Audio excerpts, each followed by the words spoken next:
बिस्मिल्लाहिर्रहमानिर्रहीम। Informatic studio के मौजूद सार्फिन अस्सलाम वालेकुम। दोस्तों, आज जो टॉपिक हम आपके लिए लेकर आए हैं वो हमारे माशरे में मौजूद तोहम परस्ती के मुतालिक है।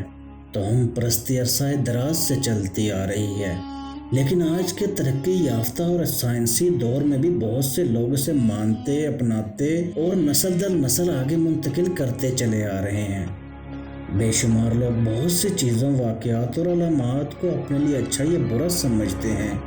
इस्लाम गौर व फिक्र और तहकीक की तरगीब देता है, लेकिन इसके बावजूद बहुत से मुसलमान कमज़ोर ईमान और कम इल्मी की वजह से ऐसी तोहमात का शिकार हो जाते हैं। बर्रे सगीर के मुसलमानों में इन तोहमात के बाए जाने की सबसे बड़ी वजह सैकड़ों सालों से मुसलमानों और हिंदुओं का इकट्ठे रहना है। यही वजह है कि बहुत सी तोहमात हमारे माशरे में रच बस गई हैं, लेकिन कभी भी किसी ने इसकी वजूहात या इनके पीछे छुपी हकीकत को जानने की कोशिश नहीं की। आज की इस वीडियो में बहुत सी ऐसी तोहमात के बारे में बात करेंगे और इनकी हकीकत जानने की कोशिश करेंगे। जैसा कि काली बिल्ली के रास्ता काट जाने को बदशगुनी समझा जाता है और कहा जाता है कि रास्ता बदलने से आप बड़े नुकसान या हादसे का शिकार होने से बच जाएंगे।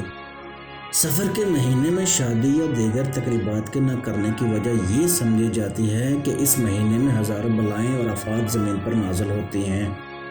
शाम के वक़्त सोने या सफाई करने के अमल को ये समझा जाता है कि इससे घर में बरकत और दौलत की फरावानी में कमी वाक़या हो सकती है। लेकिन हम अपने सामाईन को इसके दूसरे पहलू से भी आगाह करना चाहेंगे। जैसा कि मुसलमानों को पता है कि सफाई निस्फ ईमान है, यही वजह है कि मुसलमानों का खुद को, अपने घर को और इर्द गिर्द के माहौल को साफ सुथरा रखने को ईमान का बुनियादी जुज़्व समझा जाता है। लिहाजा इस्लाम में कहीं भी किसी भी वक्त सफाई करने से मना नहीं किया गया। किसी शख्स ने हज़रत अली रज़ी अल्लाह ताला अन्हु से यही सवाल पूछा तो आप रज़ी अल्लाह ताला अन्हु ने फरमाया, चूँकि शाम के वक्त अल्लाह की छोटी मखलूक जो हमें दिखाई देती है और वो जो हमें दिखाई नहीं देती, वो दिन भर अपना रिज़्क तलाश करने के बाद शाम के वक्त अपने अपने घरों की तरफ लौट रही होती है, जो हमारे सफाई करने या झाड़ू लगाने से मुतासर हो सकती है, जिसके नतीजे में उसके बेघर होने या कुचले जाने का अंदेशा होता है और उनकी बद्दुआ घरों में बेबरकती या बड़े नुकसान की वजह हो सकती है। जूते पे जूते का आना या शलवार के पोंचे का मुड़ना सफ़र की अलामत समझा जाता है। खाली कैंची चलाने के अमल को घरों में लड़ाई झगड़े की अलामत समझा जाता है। मंडेर पर कौवे के बैठने या बोलने को घर में मेहमान आने की अलामत समझा जाता है। दाएं हाथ में खारिश होने को दौलत के आने और बाएं हाथ में खारिश को दौलत के जाने से मंसूब किया जाता है। समझा जाता है कि टूटते तारे को देखकर जो दुआ मांगी जाएगी वो कबूल होती है। कुछ पत्रों और हिंसों को मुबारक या मनहूस समझा जाता है। कहा जाता है कि नमाज से फारग होने पर जाए नमाज का कोना उल्टा दे, वरना इस पर शैतान नमाज पढ़ने लग जाता है। बच्चों को नजर बद से बचाने के लिए इनके माथे या गर्दन के पास काजल का टीका लगा दिया जाता है। छींक का आना किसी के याद करने की अलामत समझा जाता है। दाईं आंख के फड़कने को अच्छी अलामत, जबकि बाईं आंख के फड़कने को किसी नुकसान या किसी हादसे की अलामत समझा जाता है। बहुत से लोग ऐसी तोहम परस्ती और बदशगुनी जैसे अकायद का शिकार होते हैं। इन अकायद का शिकार अफराद अपनी मनफी सोच और वसवसों की वजह से अपनी सोशल लाइफ और दूसरों की खुशियों की बर्बादी का बाइस बनते हैं और अपने कमज़ोर ईमान की वजह से जल्द मायूसी का शिकार हो जाते हैं।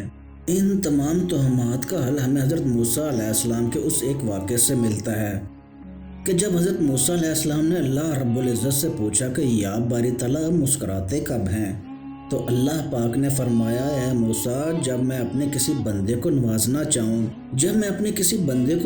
चाहूँ और सारी दुनिया मिलकर उसे छीनना चाहे और छीन ना पाए, और जब मैं किसी बंदे से कुछ छीनना चाहूँ और सारी दुनिया मिलकर उसे दे ना पाए, तो लोगों की इस बेबसी पर मैं मुस्कुराता हूँ। जैसा कि सब जानते हैं कि आग हर चीज़ को जलाकर राख कर देती है, मगर अल्लाह के हुक्म से यही आग हज़रत इब्राहीम अलैहिस्सलाम के लिए गुलजार बन जाती है। इस वाक़े को बयान करने का मकसद ये है कि हर ज़ी शऊर शख्स ये बात बखूबी जानता है कि आग से बचना नामुमकिन है, لیکن جس کو اللہ بچانا چاہے اس کے لیے یہی آگ راحت کا سامان بن جاتی ہے۔ دوستو، اس واقعے سے یہ سبق ملتا ہے کہ نفع اور نقصان کی واحد مالک اللہ کی ذات ہے، اور یہ تمام توہمات انسان کی خود ساختہ پیدا کی ہوئی ہے۔ نبی کریم صلی اللہ علیہ وآلہ وسلم کی حدیث کے مطابق توہم پرستی کو شرک کہا گیا ہے۔